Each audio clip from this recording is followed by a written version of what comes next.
Este é o Sol. Desde o ano 10.000 a.C., a história abunda em pinturas e escritos que refletem o respeito e a adoração dos povos por este astro. E é simples entender o porquê, com seu aparecimento todas as manhãs, trazendo visão, calor e segurança, salvando-os do frio e da escuridão da noite repleta de predadores. Sem ele, todas as culturas perceberam que não haveriam colheitas nem vida no planeta. Estas realidades fizeram do Sol o astro mais adorado de todos. Todavia, muitos estavam atentos também às estrelas. As estrelas formavam padrões que lhes permitiam reconhecer e antecipar eventos que ocorrem de tempos em tempos, tais como eclipses e luas cheias. Eles catalogaram grupos celestiais daquilo que conhecemos hoje como constelações. Esta é a Cruz do Zodíaco, uma das mais antigas imagens na história da humanidade. Ela representa o trajeto do Sol através das 12 maiores constelações no decorrer de um ano. Ela também representa os 12 meses do ano, as 4 estações, solstícios e equinócios. O termo zodíaco está relacionado com o fato das constelações serem antropomorfismos ou personificações, como pessoas ou animais. Por outras palavras, as primeiras civilizações não só seguiam o Sol e as estrelas, como também as personificavam através de mitos que envolviam seus movimentos e relações. O Sol, com seu poder de dar vida e de salvar, também foram personificados como se representasse um Criador ou um Deus. Deus Sol, a luz do mundo, o Salvador da humanidade. Igualmente, as 12 constelações representaram lugares de viagem para o Deus Sol e foram nomeados por elementos da natureza que aconteciam nesses períodos de tempo. Por exemplo, Aquários, o portador da água que traz as chuvas da primavera.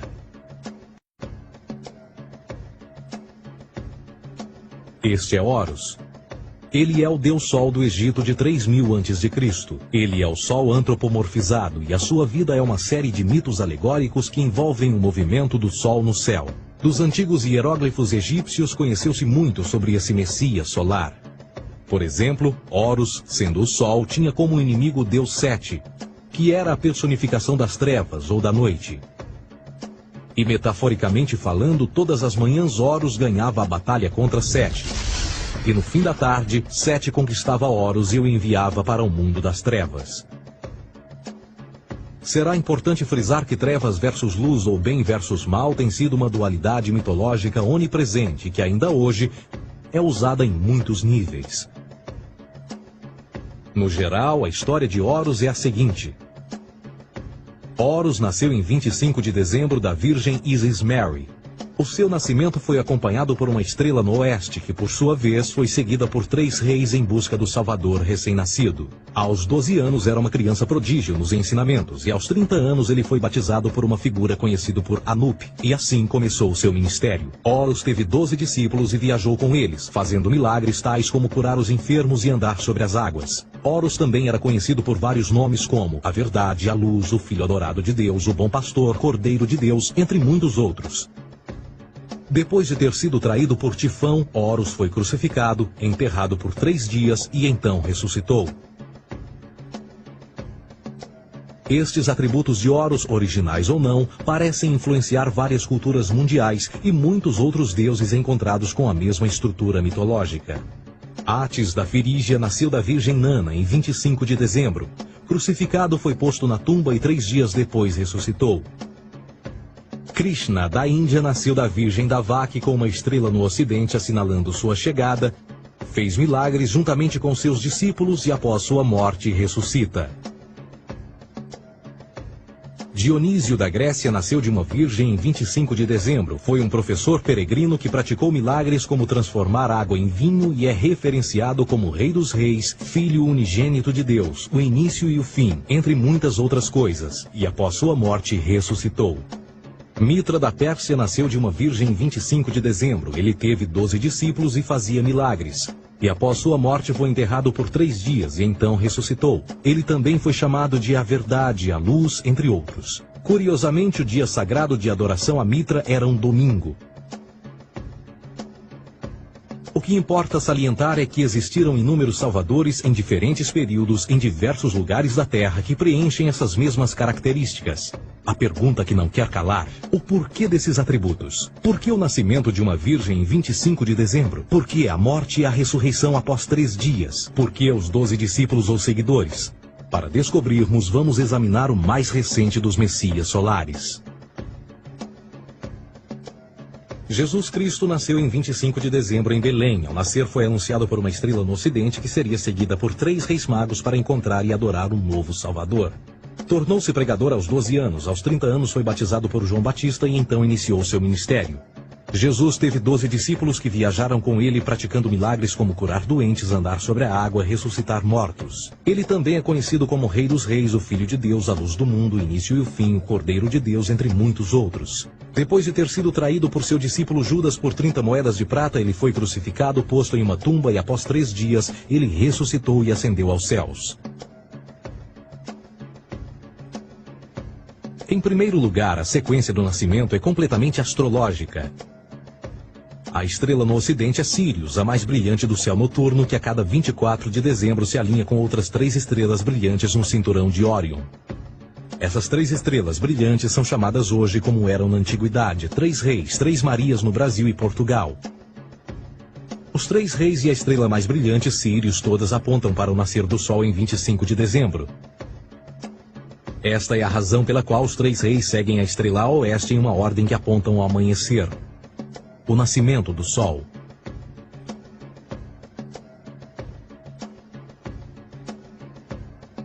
A Virgem Maria é a constelação de Virgo, também conhecida como Virgo, a Virgem. Virgo em latim significa virgem. Virgo também é conhecida como a casa do pão. E a representação de Virgo é uma virgem segurando um feixe de espigas de trigo. Esta casa do pão e o seu símbolo das espigas de trigo representa agosto e setembro, a época das colheitas. Por sua vez, Belém é a tradução ao pé da letra de a casa do pão. Belém também é a referência à constelação de Virgem, um lugar no céu, não na terra. Existe outro fenômeno muito interessante que ocorre em 25 de dezembro, é o solstício de inverno. Do solstício de verão ao solstício de inverno, os dias se tornam mais curtos e frios. Da perspectiva de quem está no hemisfério norte, o Sol parece se mover para o sul, ficar menor e mais fraco. O encurtamento dos dias e o fim das colheitas conforme se aproxima o solstício de inverno, simbolizando o processo de morte. Era a morte do Sol. Pelo 22º dia de dezembro, o falecimento estava completamente realizado e faz com que atinja seu ponto mais baixo no céu. Aqui algo curioso acontece. O Sol para de se mover por 3 dias. Durante estes 3 dias, o Sol fica pelas redondezas da constelação do Cruzeiro do Sul, ou Alfa Crucis. Depois desse período, em 25 de dezembro, o Sol se move 1 grau, dessa vez para o norte, trazendo perspectiva de dias maiores, mais calor e a primavera. E assim se diz: o Sol morreu na cruz, ficou morto por 3 dias, apenas para ressuscitar ou nascer mais uma vez. Esta é a razão pela qual Jesus e muitos outros deuses solares compartilham da ideia de crucificação, morte por 3 dias e o conceito da ressurreição. É o período de transição do Sol antes de mudar para a direção contrária no hemisfério norte, trazendo a primavera e assim a salvação. Todavia, eles não celebram a ressurreição do Sol até o equinócio da primavera, ou Páscoa. Isto é porque no equinócio da primavera o Sol domina oficialmente o mal, as trevas, assim como o período diurno se torna maior que o noturno. E o revitalizar da vida na primavera emerge. Agora, provavelmente, a analogia mais óbvia de todas neste simbolismo astrológico são os 12 discípulos de Jesus. Eles são simplesmente as 12 constelações do zodíaco com que Jesus, sendo o Sol, viaja. De fato, o número 12 está sempre presente ao longo da Bíblia.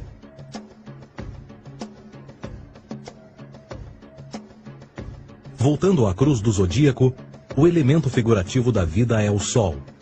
Isto não é uma mera representação artística ou ferramenta para seguir os movimentos do Sol. Era também um símbolo espiritual pagão. Uma logografia similar a isto. Isto não é um símbolo do cristianismo. É uma adaptação pagã da cruz do zodíaco.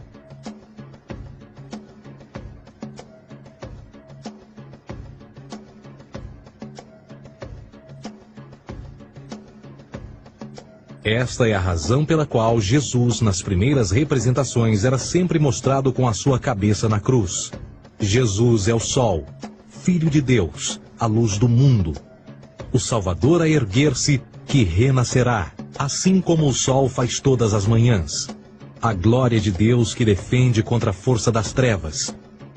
Assim como renasce a cada manhã, e que pode ser visto através das nuvens, lá em cima nos céus, com a sua coroa de espinhos, ou os raios de sol.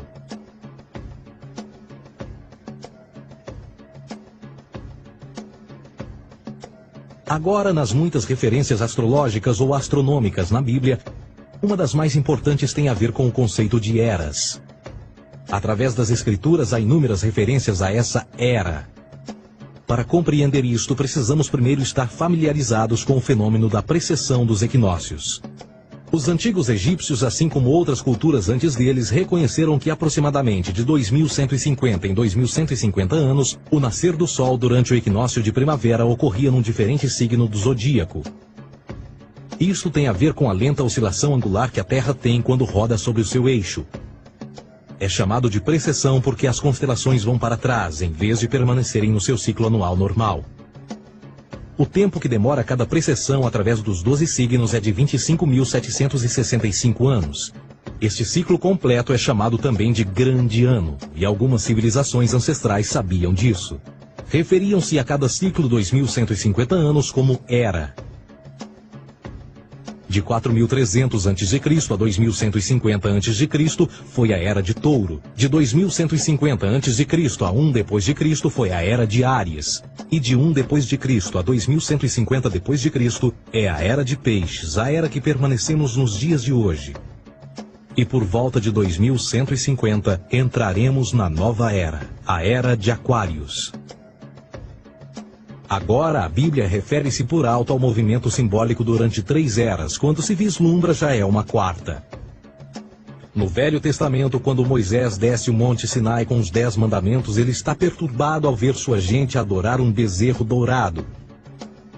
De fato, ele até partiu as pedras dos 10 mandamentos e disse a todos para se matarem uns aos outros para purgarem o mal. A maior parte dos estudiosos da Bíblia atribuem esta ira de Moisés ao fato de os israelitas estarem adorando a um falso ídolo, ou algo semelhante. A realidade é que o bezerro dourado é o Taurus, touro. E Moisés representa a nova era de Áries. Esta é a razão pela qual os judeus ainda hoje assopram com o chifre do carneiro. Moisés representa a nova era de Áries. E perante esta, todos têm de largar a velha. Outras divindades, tais como Mitra, marcam essa transição também. Um deus pré-cristão que mata o touro, na mesma linha simbólica. Agora Jesus é a figura portadora da era seguinte à de Áries, a era de Peixes. O simbolismo de peixes é abundante no Novo Testamento, assim como Jesus alimenta 5.000 pessoas com pão e 2 peixes. No início do seu ministério, enquanto caminhava ao longo da Galileia, conhece 2 pescadores que o seguem. Agora reflita se voltar a ver um adesivo em formato de peixe escrito Jesus na traseira dos carros. Poucos sabem o que aquilo no fundo representa. É um simbolismo astrológico pagão para o reinado do Sol durante a Era de Peixes. Jesus assumiu também que a data do seu nascimento é também a data do início desta era.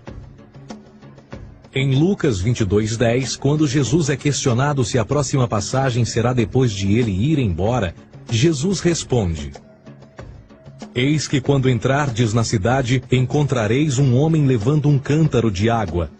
Segui-o até a casa em que ele entrar. Esta escritura é de longe a mais reveladora de todas as referências astrológicas. O homem que leva um cântaro de água é Aquários, o portador de água, que é sempre representado com um homem despejando uma porção de água. Ele representa a era depois de Peixes, e quando o Sol, Filho de Deus, sair da era de Peixes, Jesus, entrará na casa de Aquários, e Aquário é antes de Peixes na precessão dos equinócios. Tudo o que Jesus diz é que depois da era de Peixes chegará a era de Aquário.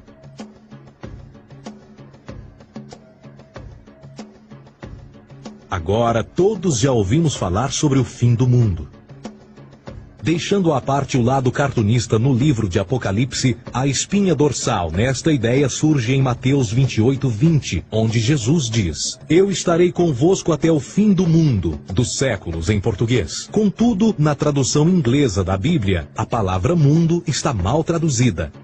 A palavra realmente usada era aion, que significa era. Eu estarei convosco até o fim da era, o que no fundo é verdade. Jesus, como personificação solar de peixes, irá acabar quando o Sol entrar na era de Aquário.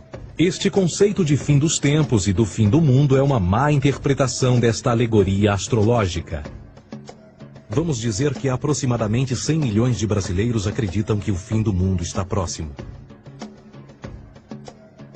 Além disso, o personagem de Jesus, literalmente e astrologicamente um híbrido, só demonstra o quão plágio do deus Sol Horus do Egito, Jesus é. Por exemplo, inscrito há 3.500 anos atrás, nas paredes do templo de Luxor, no Egito, estão imagens da Enunciação, da Imaculada Concepção, do nascimento e da adoração a Horus. As imagens começam com o anúncio à Virgem Ísis de que ela irá gerar Horus, que Nefe, o Espírito Santo, irá engravidar a Virgem, e depois o parto e a adoração, e que é não mais do que o milagre da concepção de Jesus. Na verdade, as semelhanças entre Horus e Jesus são flagrantes.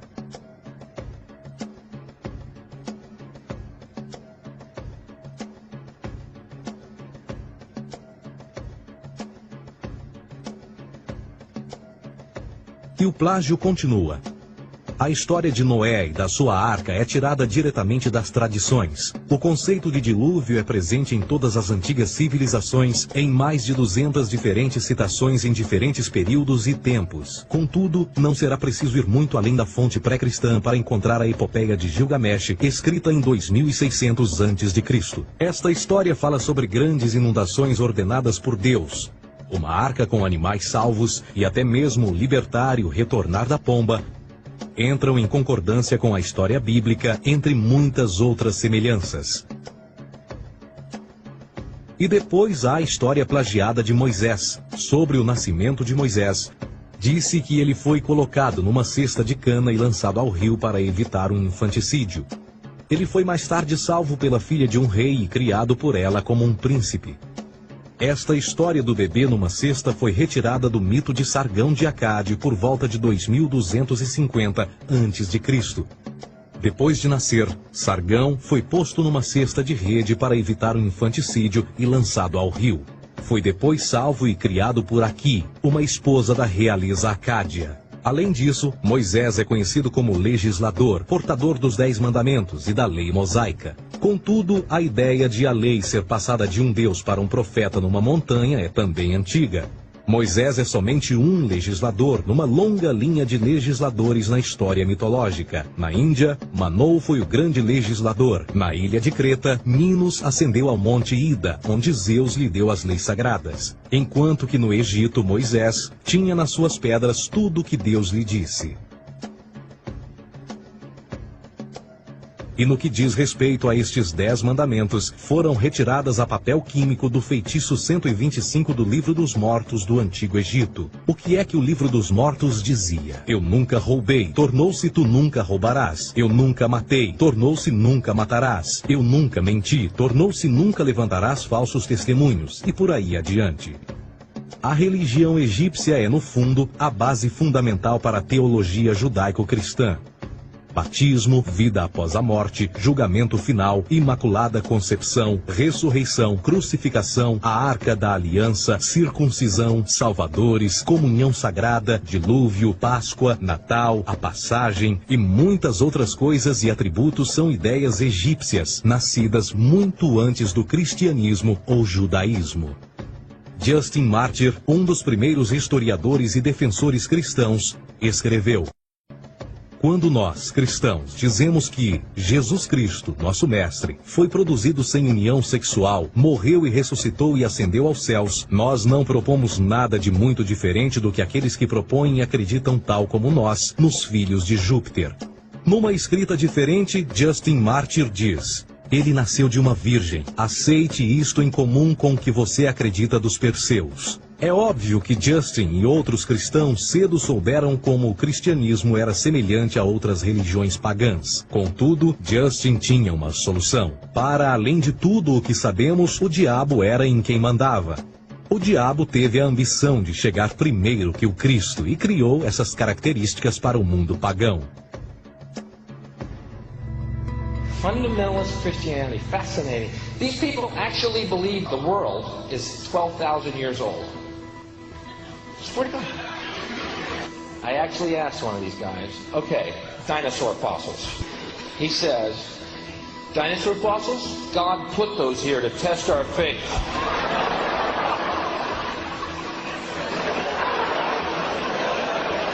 I think God put you here to test my faith, dude. A Bíblia não é nada mais do que um híbrido literário astroteológico, tal como todos os mitos religiosos que os antecederam. De fato, o aspecto da transferência de atributos e umas personagens para as outras é facilmente reconhecida no próprio livro em si. No Antigo Testamento há a história de José.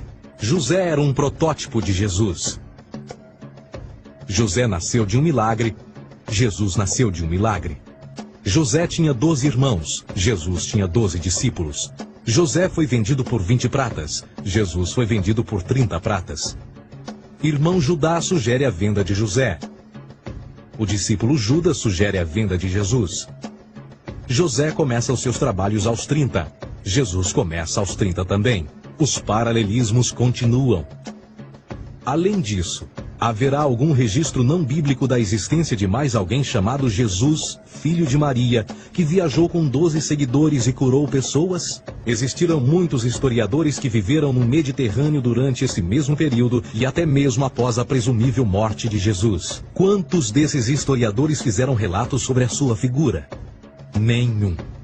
Porém, para sermos justos, não significa que os defensores da existência de Jesus nunca tenham reclamado o contrário. São particularmente 4 referidos como pioneiros sobre a teoria da existência de Jesus: Plínio o Jovem, Suetônio e Tácito. Cada uma das suas máximas consiste apenas em algumas frases em que, na melhor das hipóteses, se refere a Christus ou Cristo, e que na realidade não é um nome, mas sim uma titulação. A 4ª fonte é Joséfo, cujos documentos ficou provado terem sido falsificados séculos atrás e, para infortúnio da humanidade, por muitos ainda visto como verdadeiros.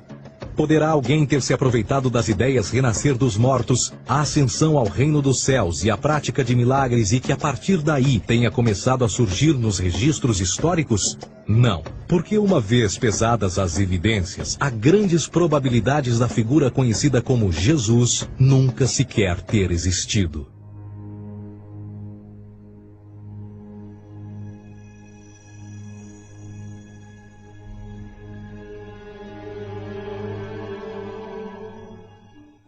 We don't want to be unkind, but we want to be factual. We don't want to cause hurt feelings, but we want to be academically correct in what we understand and know to be true. Christianity just is not based on truth.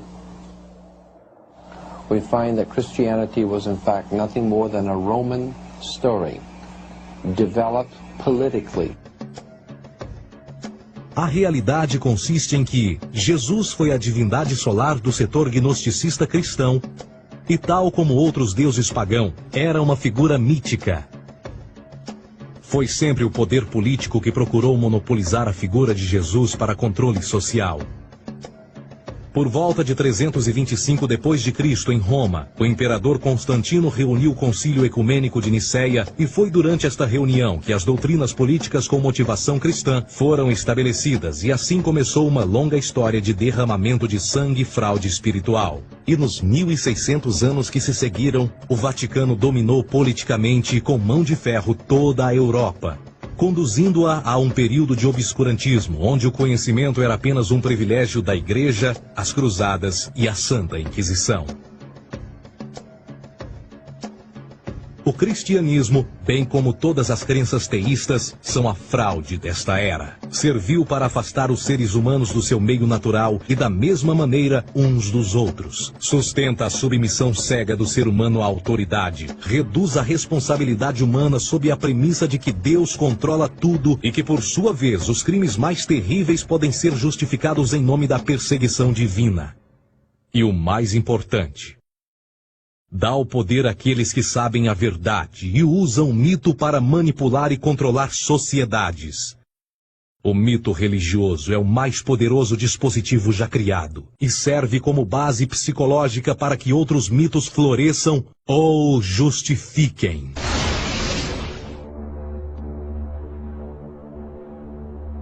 A myth is an idea that, while widely believed, is false. In a deeper sense, in the religious sense, a myth serves as an orienting and mobilizing story for a people. The focus is not on the story's relation to reality, but on its function. A story cannot function unless it is believed to be true in the community or the nation. It is not a matter of debate.